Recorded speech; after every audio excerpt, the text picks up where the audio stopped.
Yes. that everybody's time is protected. Thank you guys for being patient as we roll out the new guidelines and season. And at the end of the day, it's about doing what we need to for the kids. And you guys are great leaders and motivation for the kids. So thank you. Looking forward to the season with you guys. Joining us is Sally. She's going to get us started and talk to you guys. And then I'm going to go over any guideline changes before Rick goes ahead and goes over the rule interpretations and changes. So Sally, you've got the floor.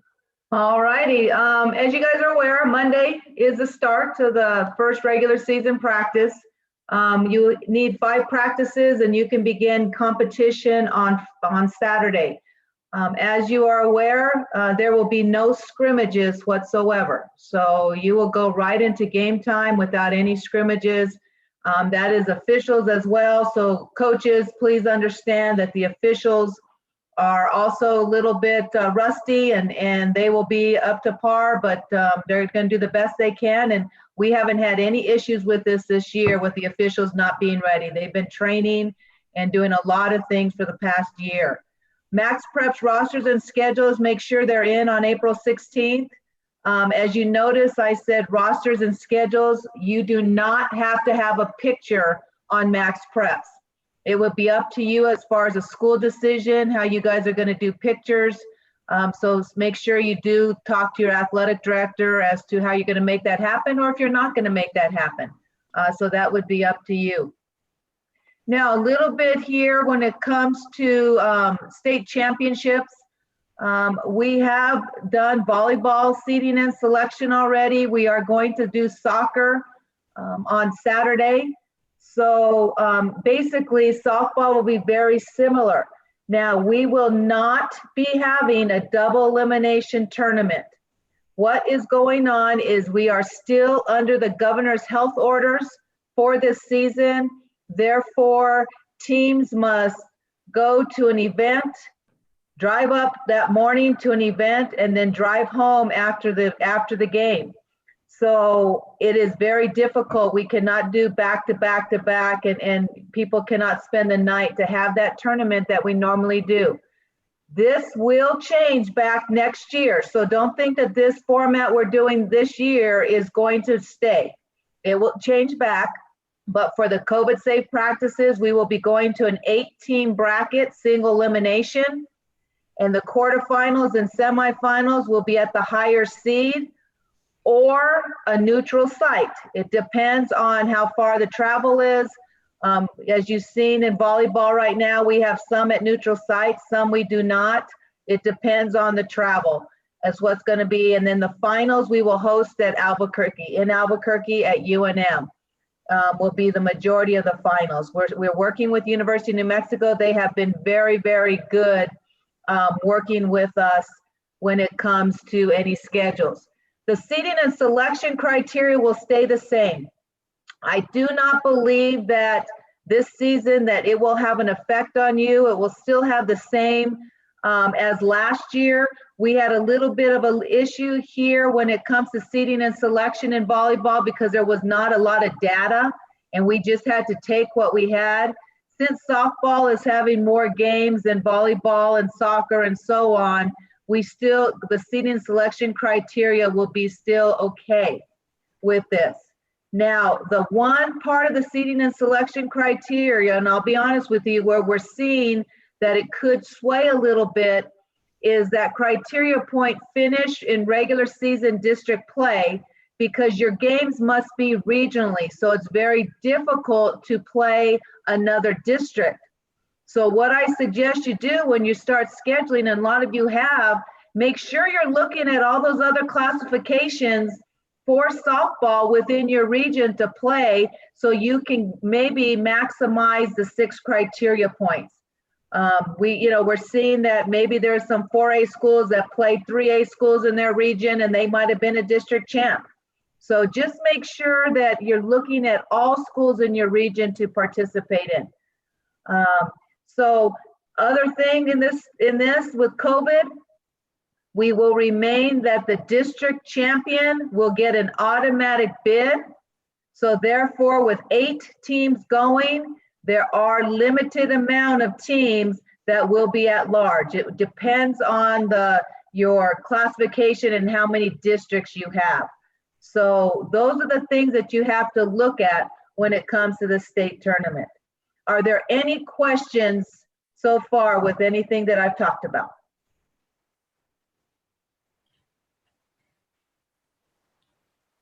All righty, so let's go on to the next slide here. COVID safe guidelines. Just make sure you have seen all these, they're online. Tammy, am I doing this or are you doing this one? Either is fine. Okay.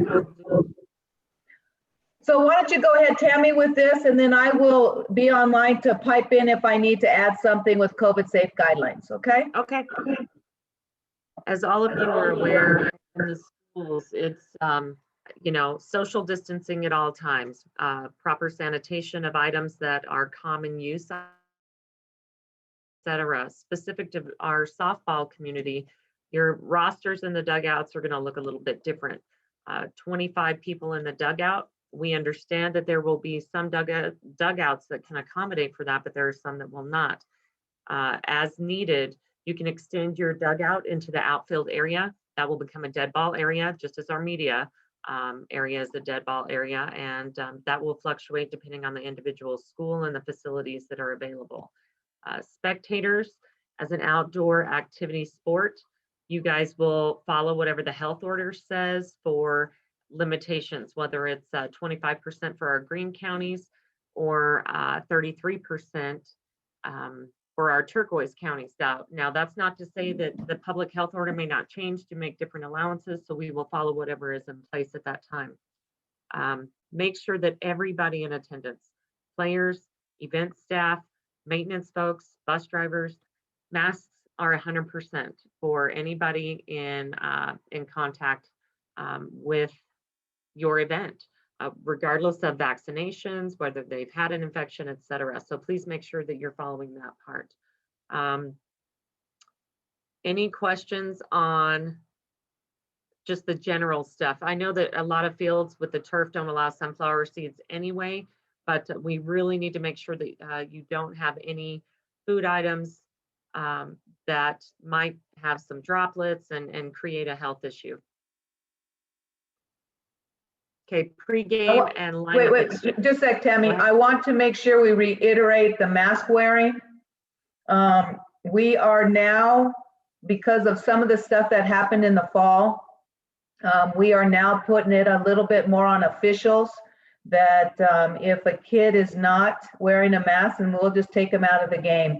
We cannot, guys, I know that it's like, why are we doing this? And our beliefs, whether we should be wearing masks, we have to follow the governor's orders.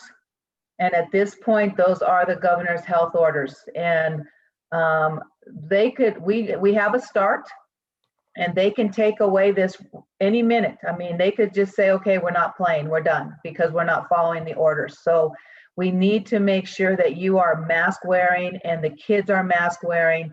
It is not underneath the chin. It is over the nose and mouth. And you need to do this at practice. Because if you don't do it at practice, actually the governor's orders are for you to do at practice. But if you're lax at practice, then they're going to be lax in the game. So I just ask you, please, no matter how you feel about it, it is what it is. And we're going to have to follow those orders. All right. Thank you. And Sally, there's a question in the chat, and we may be sending this out later, but it's from one of our umpires. Will it be a substitution if we remove them for their masks? We will send that out. We just sent to the basketball and soccer coaches how the officials need to handle it. So Dana, Nate, and and Tammy will send that out here shortly. We'll get into the rule book and make sure we have the proper rules so that you know what to cite when we do have a mask issue. And then there's a question that just says locker rooms. Well, at this point, that is up to the school and the location and what's going on in that facility. Locker rooms can be used, there's no showers, and they can be used very minimally, like only about 5 or 6 people in the locker room at one time, social distancing, small groups. So really, it's really they're using the locker rooms to go to the restroom if that's all. You will not be sitting down with your team in a locker room. So you need to make sure you communicate with the facility you're going to as to locker room use, changing, anything like that, so that you're prepared before game time as to what to expect. And then kind of a follow-up to that, Sally, it just says restrooms? You can use, we'll have the ADs know to have restrooms. You can use restrooms. Yeah. Yeah, it is very limited. So make sure that you communicate. And then the last question, umpires are not responsible for spectators, correct? No. They're not responsible for spectators. Is that what you said, Dana? Yes, ma'am. They are not. That's a athletic director's responsibility. And then the last question as of right now, can we get a copy of this presentation? Yes. And there you go. I'll email that out. And it'll be posted on our softball page from the NMAA website as well. Okay, moving on to our pregame meeting and lineups, similar with our other sports. It will only be head coaches and your umpires at the pregame meeting. Lineups to minimize that contact between teams, sharing your lineup cards, etc. Those will go to the home plate umpire only. If you want to shoot your rosters and your lineup to the other team via text or photo, that is the appropriate way to do it so that you're minimizing those points of contact. Specific to softballs, you guys know what the required equipment is for your sport. This is on you as head coaches to make sure that you are following the rules. Here's what's happening in our sport. As you take the field as the defensive team, you're taking all of your balls out with you. The umpires will not touch those. The home team, the offensive team, will not be touching those either. So any discrepancies in legal softballs that are approved for use, you need to make sure that you're certifying that you are sanitizing those properly, that they are legal, etc. At the conclusion of each contest is when you will definitely need to be sanitizing those. And Tammy, there's a question from there's a question from one of the umpires saying ball bags are not needed for the umpires. No, because the umpires will not handle the balls at all. It will be defensive team. If they have an errant ball that they need to replace, that will come from their dugout, etc. The umpires will not be doing that. So quick question for clearance, Tammy. What you're saying is when we're on defense, we're going to always provide the balls, whether we're home or visitor and all that kind of stuff, correct? Correct. So travel with a good supply of clean, legal equipment. Okay, and while we're on the, thank you, that's a great question, Rodney. While we're on the topic of equipment, we know that some schools have a greater access to resources in terms of equipment. And we know that there are others that you have to share equipment. So on this slide, talking about helmets, bats, and your catcher's equipment, it is recommended, it really is needed to not share equipment. But we know that there are some schools that just, even to the greatest extent possible, that's not possible. So make sure you are sanitizing very efficiently in between use if you have to share bats, etc. So bring the Clorox wipes, bring the hand sanitizer, bring all of those things that you're going to need if you have any bats, etc. that you're going to be sharing. And again, your face coverings, regardless of whether you've got that batting helmet on or not, those are required. And kids are used to it now. They've been at school, so it shouldn't be an issue with the ease with which they can perform daily activities and sporting events as well. Any question on equipment? Yeah, I have a question. Sorry, go ahead, Rodney.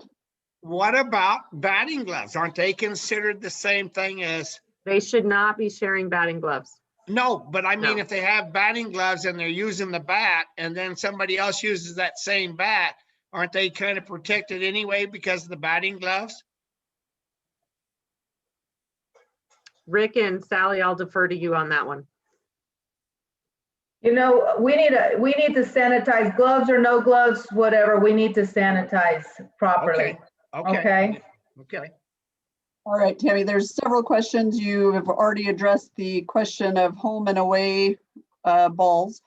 And then do umpires need to check the balls for being legal?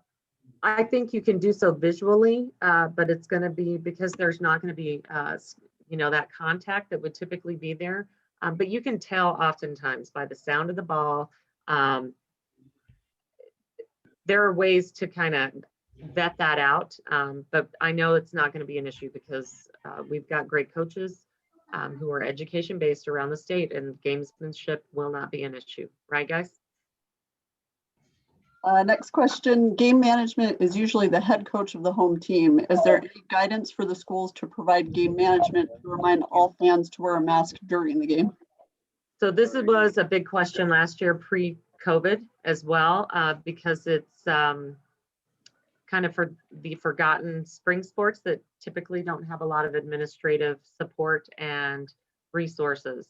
From our office, we are definitely going to support you guys, and with COVID especially, we need more support for those things. If that turns into an issue, let us know how we can support you to contact your school and do what we can. I know in the rule book, I believe there's a reference to if there is not an on-site administrator, it defaults to the head coach or the coach of that contest. It's hard when you're coaching and you want to focus on what's happening on the field and there's something going on in the stands, and it pulls you in the wrong direction, especially during these times. So we will do what we can to support you guys. And then to umpires, there's just a couple of comments from some of our leadership about you'll still need a ball bag for your brush, your indicator lineup, blah, blah, blah. Okay. And then just for clarification, no gators, correct? Correct. Gators have not been approved. All right. And I believe Face shields are not approved either unless you have the mask underneath it. perfect. I believe that's everything. If I missed your question, just type it back in and we'll get to it after the next slide. Okay. Moving on to our pitchers and a common practice as they're on the mound, licking their fingers and then they're in contact with that ball. And not that it wasn't icky in the past, it's really now a cautionary tale with COVID spread and germ spread. So we need to make sure we are rethinking muscle memory, I guess, because everybody has their routine as a pitcher as well. So please make sure that you're talking to your pitchers about not licking their fingers, wiping them off, and that you are doing everything you can to lessen the spread with those droplets from saliva. You are not allowed to leave the dugout area at the conclusion of the game, after home runs, etc. So any celebrations need to remain socially distanced within the dugout or designated area, with the extension of the dugout, etc. I'll tell you, nobody wants to be the mask or the social distance police, but all it's going to take is one bad apple, and it could affect a group of individuals this spring that were the most impacted last year. Let's make sure we do everything we can to ensure that they get on the field and stay on the field. Coaches, when you are having your substitutions, your coaches meeting, any conferences, etc., you need to make sure that you are maintaining that social distance space as well. You're used to hollering out on the outfield anyway, so just project like you normally do. Base coaches as well. Any questions on your conferences, etc., at the conclusion of the game, stand outside that dugout and wave at one another, blow kisses or, do whatever you're going to do, but no handshakes at the end of the game either. Dana, are we good? There was just a comment that said if they're wearing a mask, they shouldn't be licking their fingers anyway. True. Very, very true. I guess that would be difficult. Gotcha. So those are the main changes to the softball routine, equipment use, etc. Any questions before we transition into our typical reminders and points of emphasis? And I'm not sure what exactly is being asked here. Any restrictions on sanitizers? Please repeat that. Any restrictions for sanitizers? Dave Davis, what are you asking them?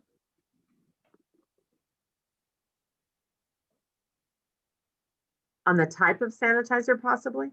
I don't know. Oh, type, yes. Okay. Go ahead, Sally. Yeah, just get with your athletic director as to what the sanitizing you're using. Your school, a lot of different things are being used, but leave it up to your custodial staff and your athletic director in that to talk to them. I want to go back and remind everybody that at the start of the game, you as a coach are making sure that all your equipment is legal, and that you always do that with the bats, the helmets. The difference is now you're going to say the balls are legal. If you decide you're going to throw an illegal ball in for use and something happens, that liability is going to come right back on you. Or if we find out that you're throwing in an illegal ball, then there will be sanctions that are going to be coming down on the coach and the team for that type of act. So this is an integrity situation because of the ball. So you will need to make sure you're verifying that the balls you're throwing in are legal. And this was from an umpire, Sally. He said, is soap and water okay? Yes, it is. All right. Okay, and this is a great segue into something that we had a big discussion on last year because of an illegal bat that was used in the previous state tournament.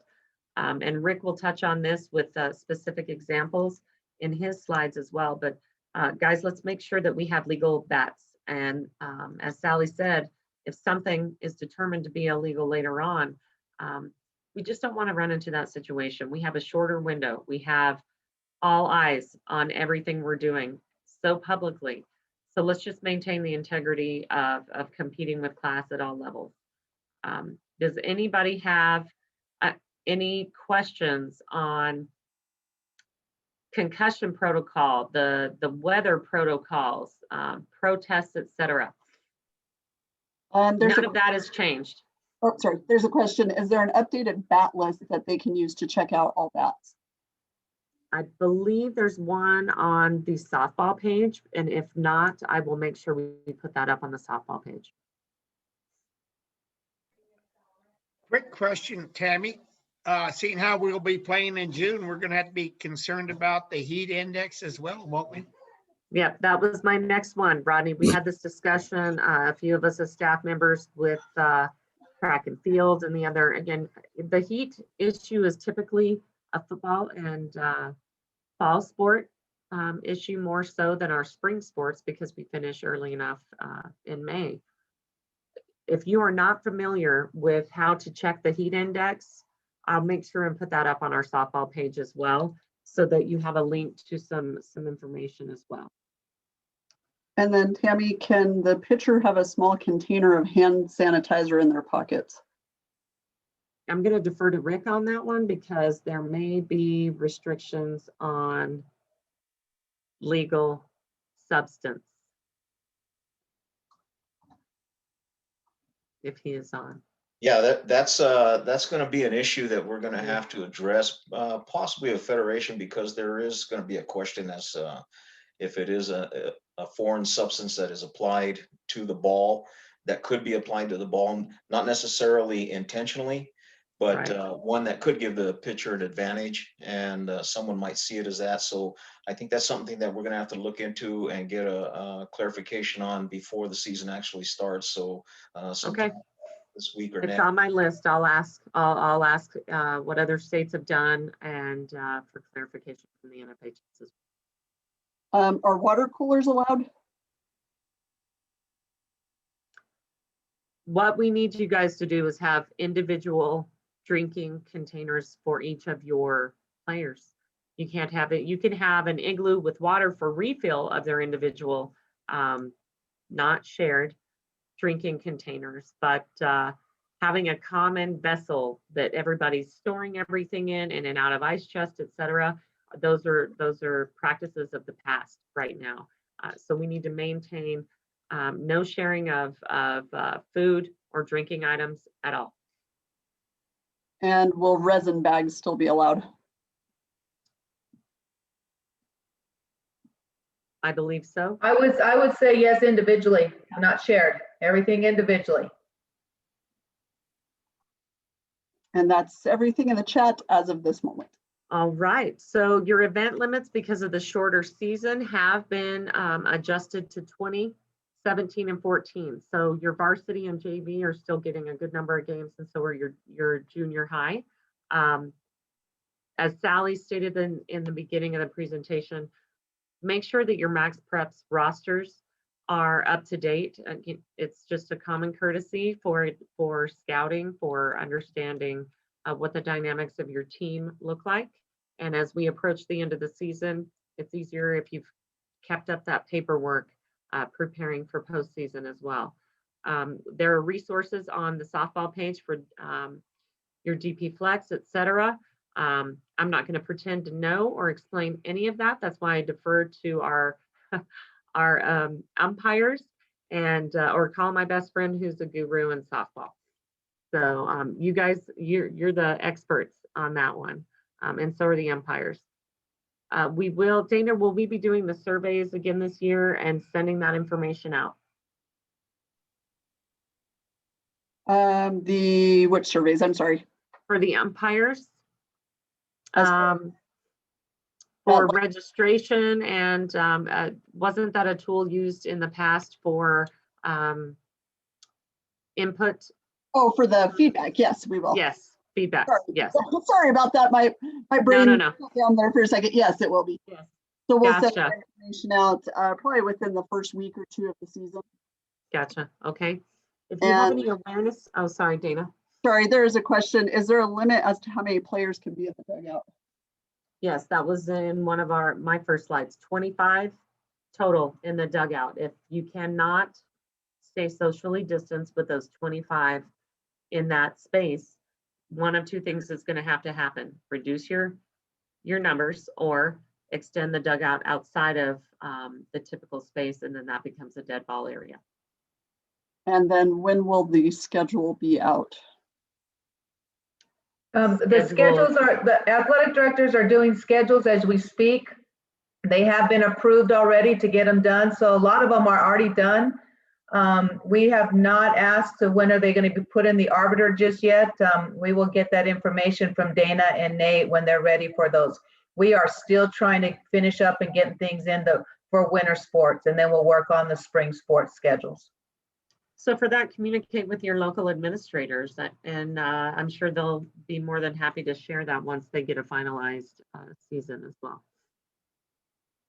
Okay, any questions on our typical stuff? Crowd control. We know that with the limited number of fans,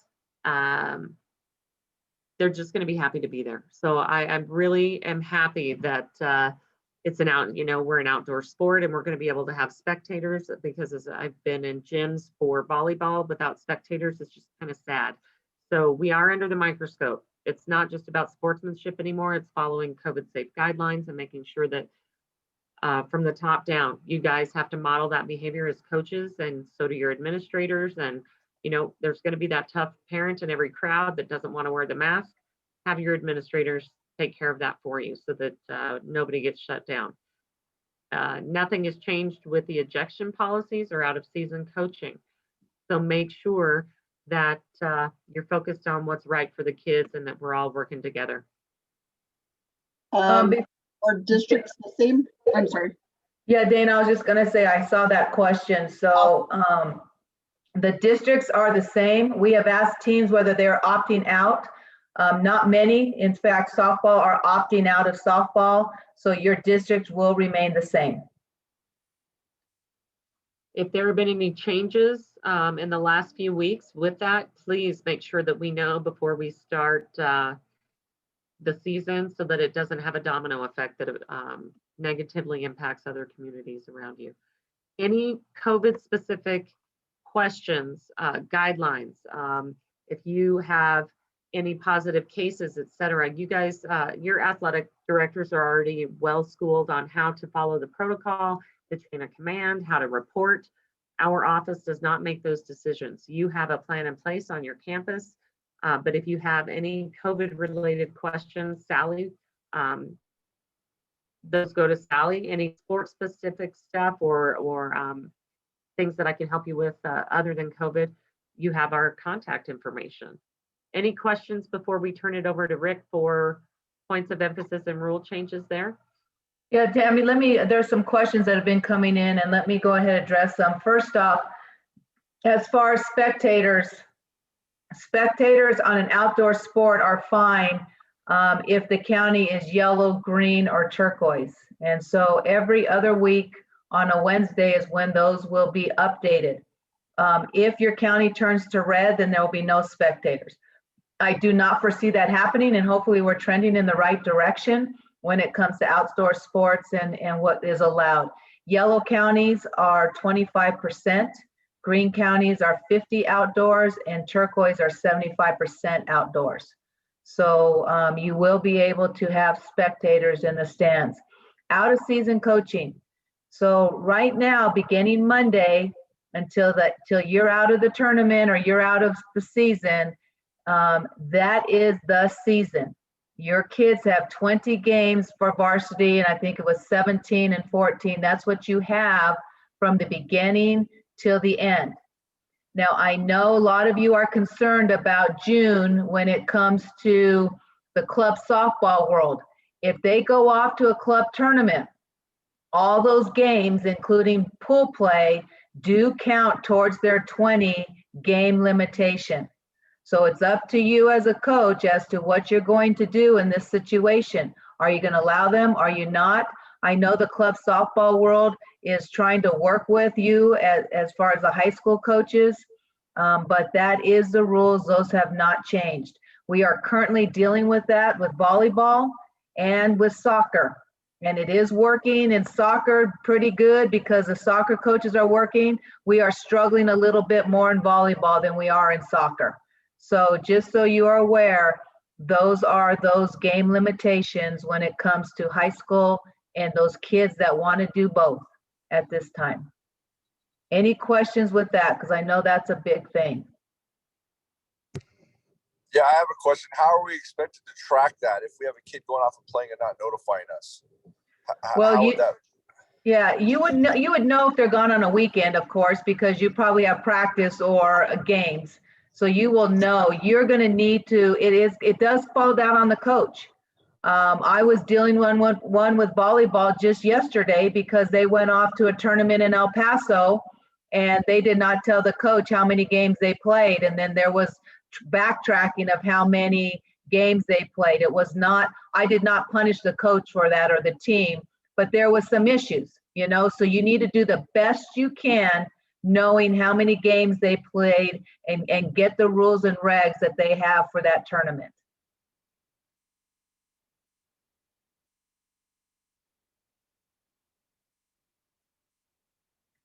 Okay, so how does out of season coaching apply to those coaches that are not having a season? I'm not aware of anybody that's not having a season.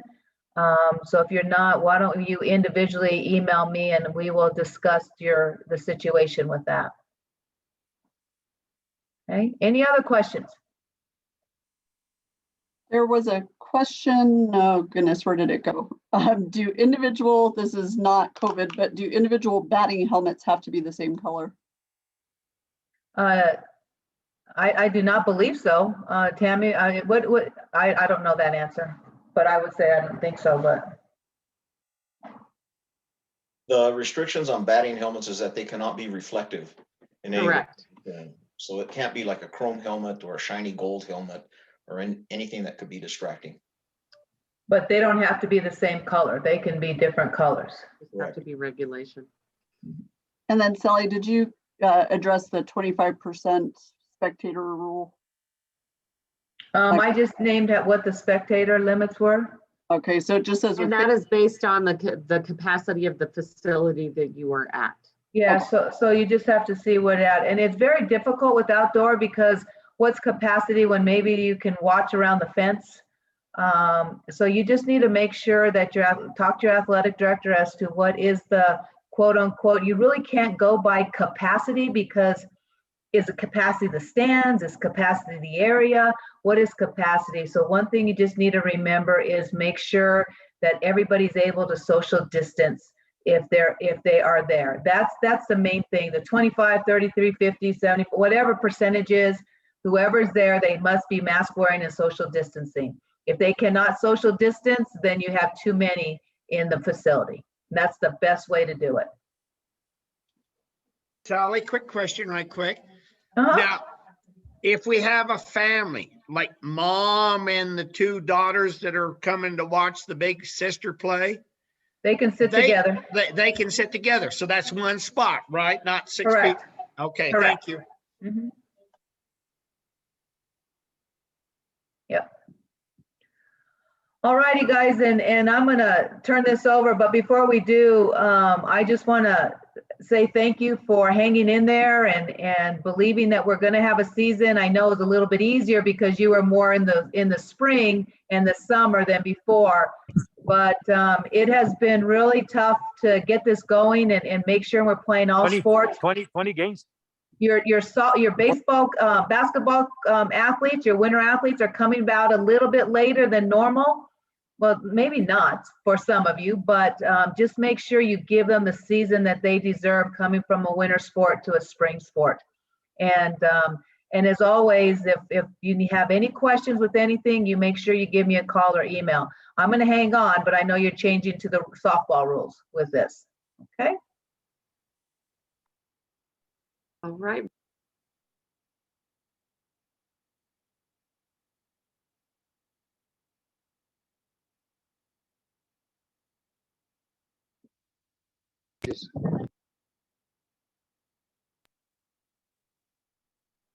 Dana, am I supposed to be sharing that screen or are you? Rick, were you sharing your own slides or am I? I'm sharing them, but I don't have sharing privileges right now. Somebody could turn that on. I can make that happen. Thank you. Sorry about that. We're all waiting and it's because we hadn't given you the privilege of doing so. There you go. You should be set. All right. Sorry about that. You were testing us and I failed. There we go. All right. Let me get this going. All right. Everybody see that just fine? I'm hoping. Yeah. Well, the rules haven't changed at all this year from last year. And the way the rules get changed is Federation, the Rules Committee, when they start getting a lot of questions or concerns about a rule from all over the nation, then they address that rule and they look at it and determine if it needs to be changed, if it needs to be emphasized, if there needs to be an editorial change to that rule. And that's how they determine how to change the rules for the next season. Well, since we didn't have a season last year, they didn't get any of that input. So the rules stayed the same this year from last year. And I know we've all, since last year, we've all slept since then. So we're just going to do a quick review and go through them. And if you have any questions, please feel free to ask. So we're going to look at rules changes for this year, the major editorial changes, as well as the points of emphasis. And again, they're all the same from last year. That's why you see on the title slide here that they're 2020 NFHS softball rules PowerPoint, because nothing changed from 2020 since we did not have a season. So we'll go ahead and go through the rules changes. And I am going to try and get rid of this. There we go. This particular change talks about a damaged bat versus an illegal bat.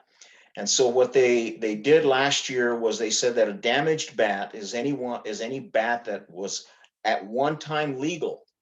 So coaches looked and inspected their equipment like they should be prior to the start of every game. They determined that their bats were legal, but during the course of the game, they find one that's broken, or the umpire may find it that there's one that's broken, one that's cracked, or one that's dented. That is now a damaged bat. It is not an illegal bat, and it's removed without any penalty.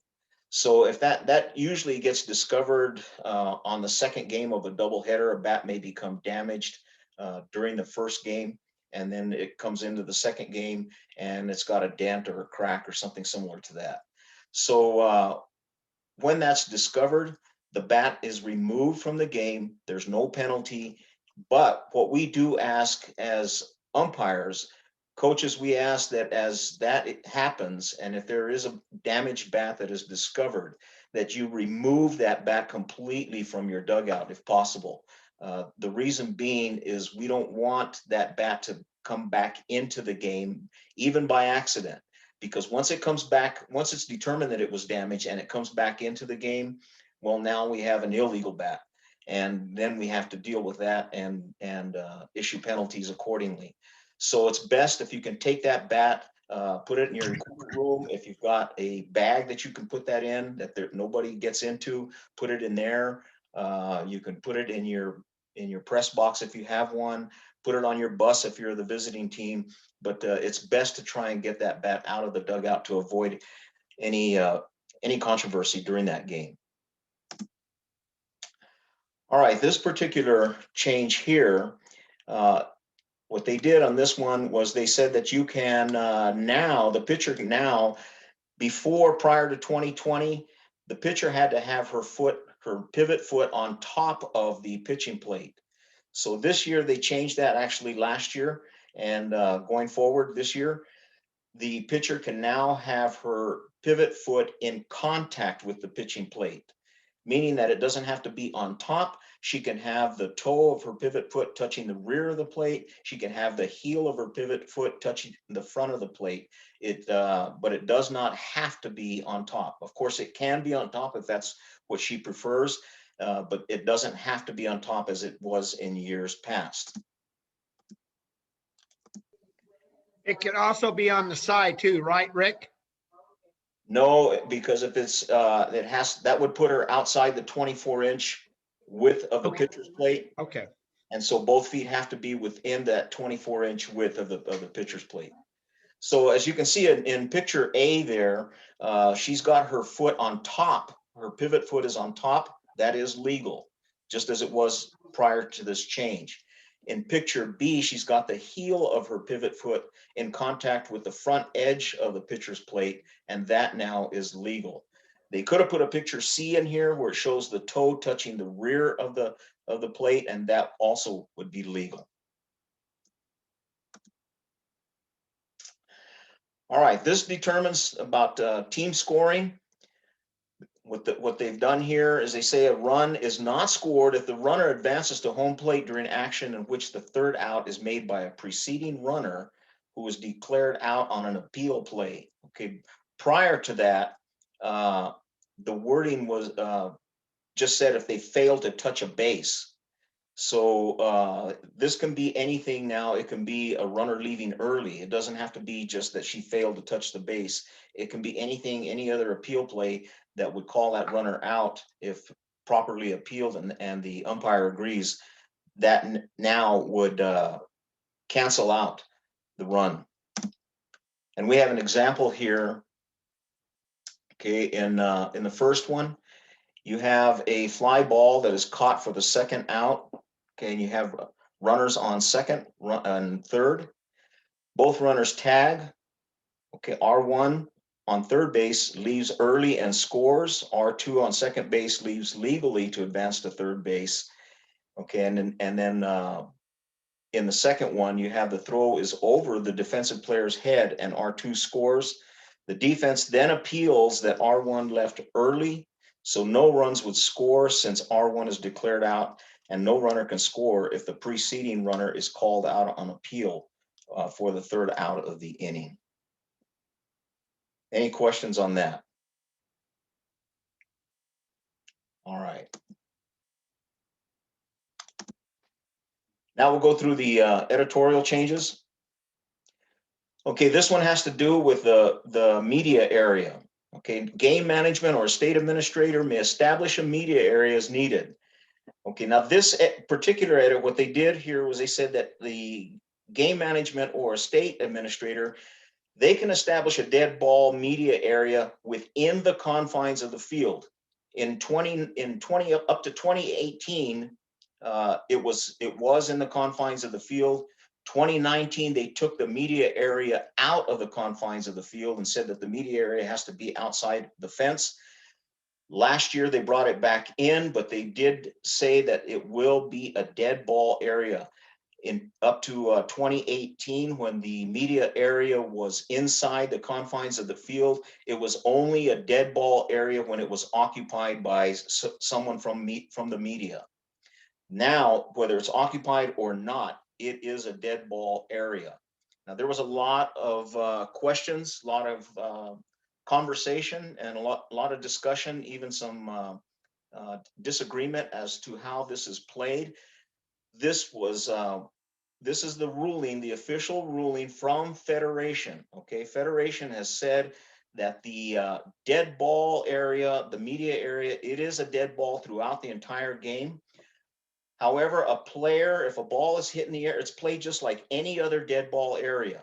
So if a ball is hit in the air, it goes over the media area, but doesn't come into contact on the ground. A player can play that ball, and if, for example, a foul ball that is hit over that media area, third baseman, for example, comes over, makes the catch, that's a legal catch. All right.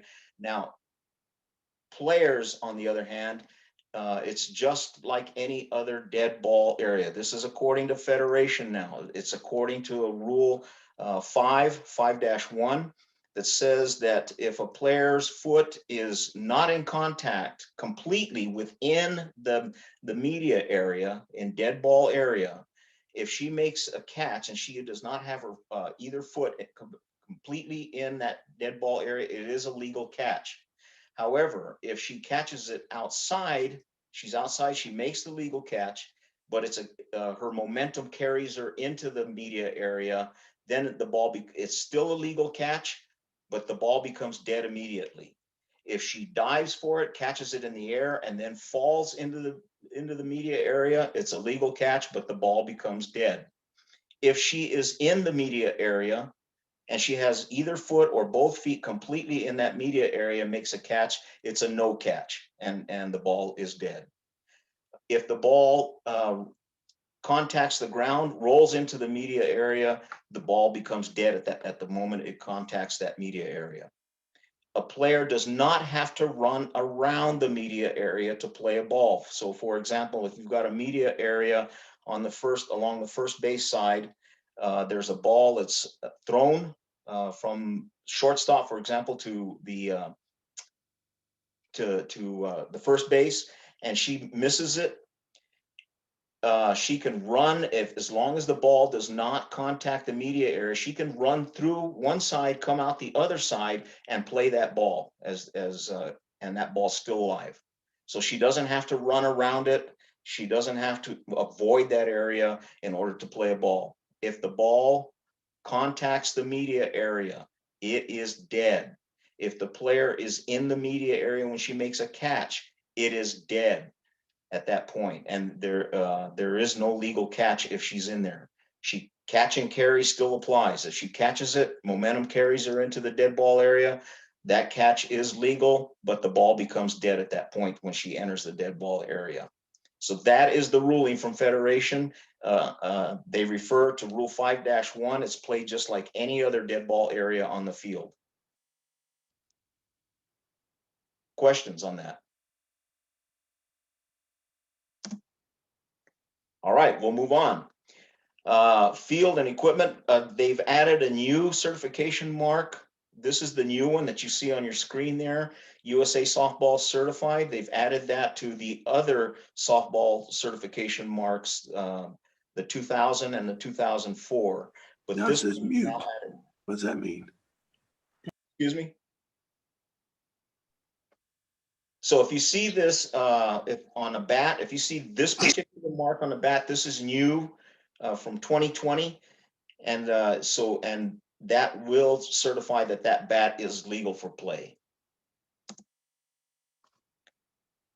Okay, runners entitled to advance. If this has to do with detached equipment, so what they did was they clarified the language to indicate that if the catcher, for example, stops a wild pitch or a passed ball with a detached glove, face mask, etc., the batter is not awarded bases. She is not awarded bases, but if that pitch would have completed the batter's turn at bat, then she's awarded first base. So, for example, if the wild pitch or the passed ball would be ball 4, that would be the end. It's blocked with detached equipment.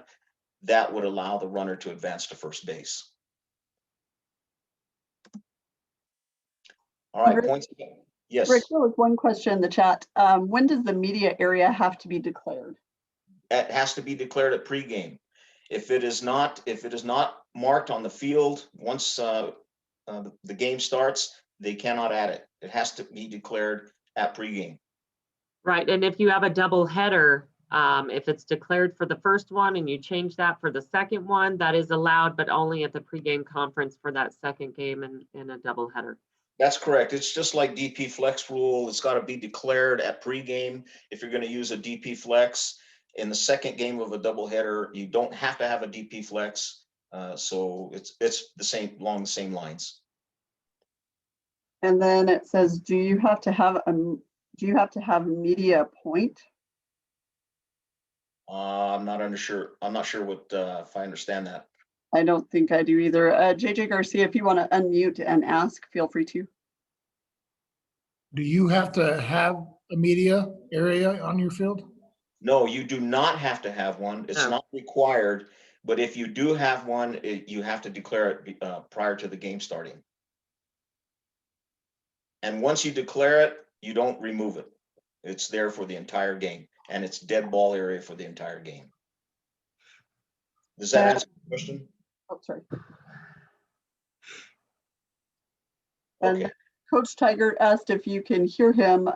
Coach, you are currently muted. You can unmute or you can type in the chat. I did see your chat, but Can you hear me now? yep, there you are. Rick, Yes. I'm sorry. I've been trying. You got to remember, I'm old. I can't handle all this stuff. By the way, Pollard looks terrible.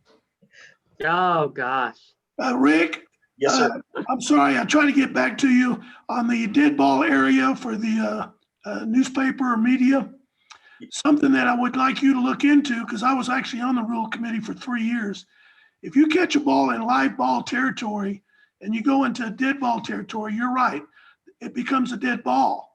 But at one time, unless the rules have changed, if there's any base runners on base, and that wasn't the third out, runners get to go to the base they're going to +1 without the ability to be put out. Runners will advance one base. It is one base on a situation like that, and that is according to. You better look at it, because it used to say the base they're going to +1. I'm looking at the rule right now. I believe that she advances one base for that. It used to be if you were on second base and you were going to third, you got to go home. Yeah, I had to make that ruling over Florida State tournament one time. But anyway, if you say it's one base, okay. Yeah, without the liability to be put out. correct. That only happens in Carlsbad. Oh, well, that's true. Okay. All right, any other questions before we move on? Okay, then we'll move on to, again, this is a point of emphasis, emphasizing what we talked about earlier, damaged bat versus illegal bat. The damaged bat, when it's discovered, it's removed from the game without penalty. If it comes back into the game after it's been removed, then it becomes an illegal bat, and we have penalties that we have to enforce for that. There's new certification marks. The one on the left is the ASA 2000 mark. That's still allowed. The one in the middle, that's the new one that was added in 2020, USA Softball Certified. And the one on the right is the ASA Certified 2004 mark. If you see any of these three on a bat, it is a legal bat. All right, and again, we talked about this, the damaged bat versus the illegal bat. Again, coaches, we can't emphasize this enough. If a damaged bat is discovered and is removed from the game without penalty, please make sure that it doesn't get mixed back in with your serviceable bats. We don't want that. We don't want to have an illegal bat situation in the game. Again, we talked about the contact with the pitcher's plate. The pitcher is no longer required to have her pivot foot on top of the pitcher's plate. She just needs to be in contact with it. Either the heel, again, the heel can be in contact with the front, or the toe can be in contact with the back of the pitcher's plate.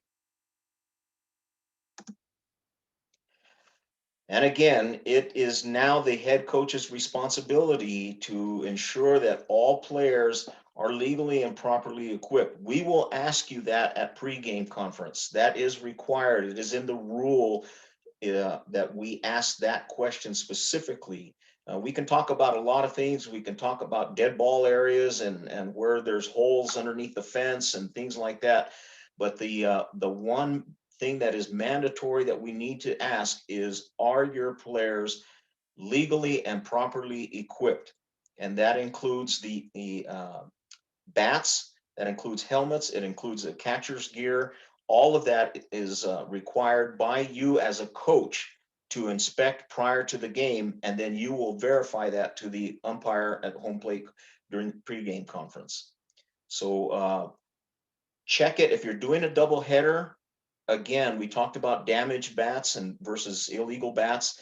If you're doing a double header, check all your equipment prior to the second game again. Bats do become damaged.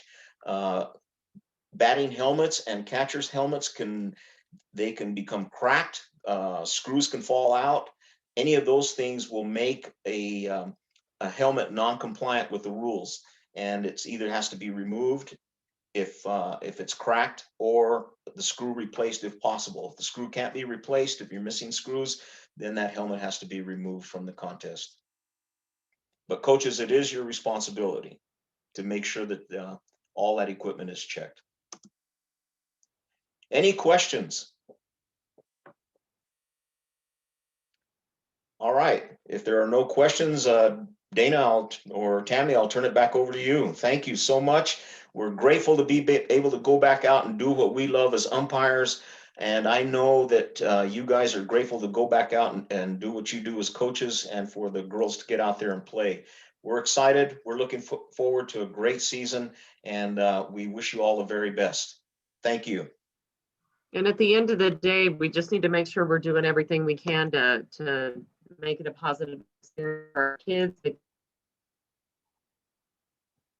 We do everything we can to make it as good as we can for them. If you have great events or things you're celebrating at the local level, highlights to specific students or things that you're doing in your programs, we want to highlight those positive things as much as possible.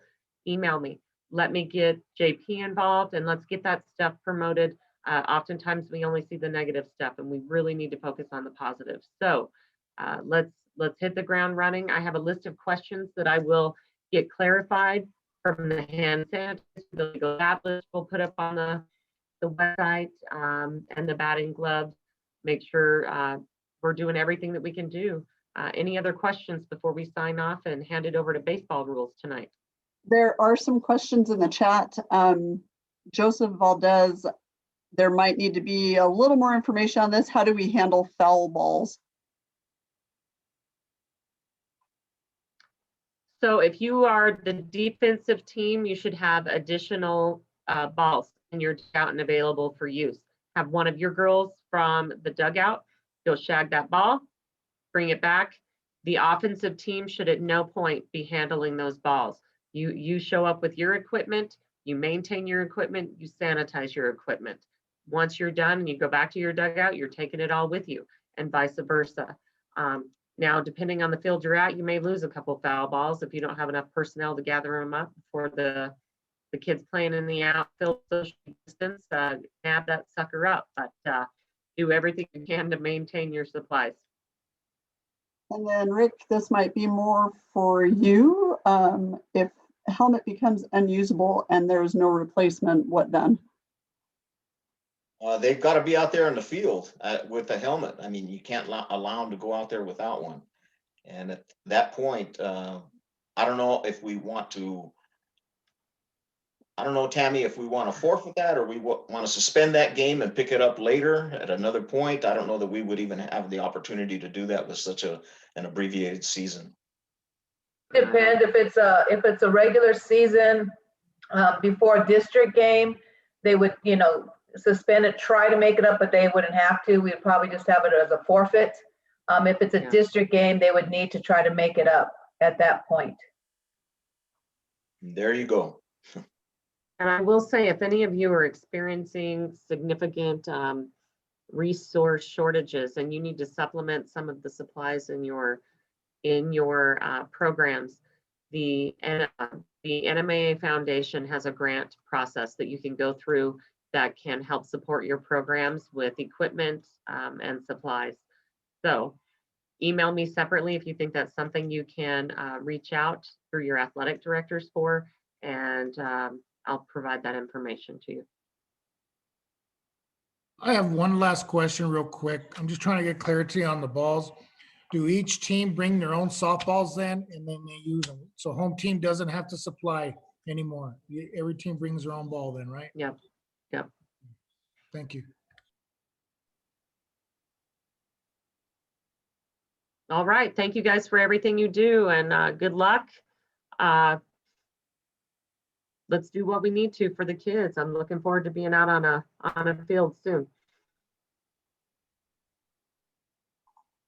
Good night, everybody. Thank you. Rick, thank you for the rules review and refresher. And we look forward to a great season for coaches, umpires, players, and we're just excited that we're having a season. So get after it and enjoy. And if there's anything you need, please feel free to holler. Have a great night and a great rest of your week, everybody. Thank you. Good evening.